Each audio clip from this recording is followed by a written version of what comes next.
in the woods today, LA discovered a charming little landmark. The Pet Sematary. Place to bury our pets and remember them. Might seem scary, but it's not. Perfectly natural. Just like dying is natural. The whole town's been using this place for generations. Folks make a kind of ritual out of it.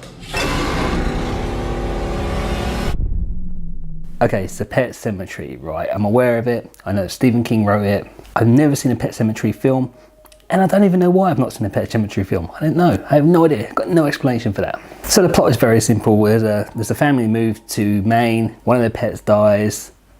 They bury it. The pet comes back to life, not exactly right. Then the child dies. They bury the child comes back, not exactly right. And everything else pretty much goes from there.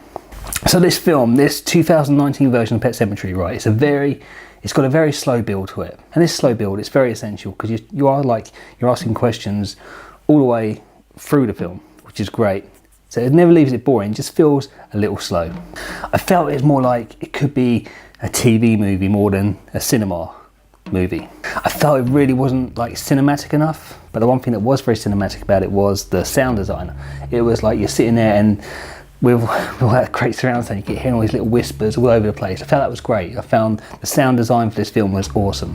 The other thing I really liked in this film is the acting. I felt it was really well cast. I mean, hats off to everyone in this film. The performances were great. And if you like your jump scares, there's plenty of jump scares in this, not just from horror stuff, but it's just like there's some bits that catch you off guard. I know sometimes you're kind of expecting things to happen, but there's just jump scares in this where you're just not expecting them to happen. So is it a good movie? Well, like I say, it feels like a TV movie, and it's one of those films you could probably just like, because it's so slow, it's one of those films where you don't mind watching it, and then when the commercial breaks come on the TV, you go off and make yourself a cup of tea, and it's kind of like that. You don't mind.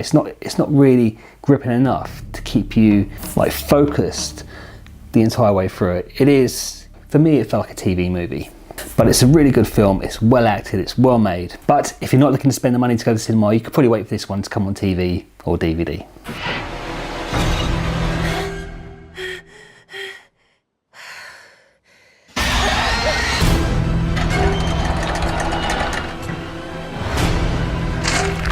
We have a second chance. Sometimes dead is better.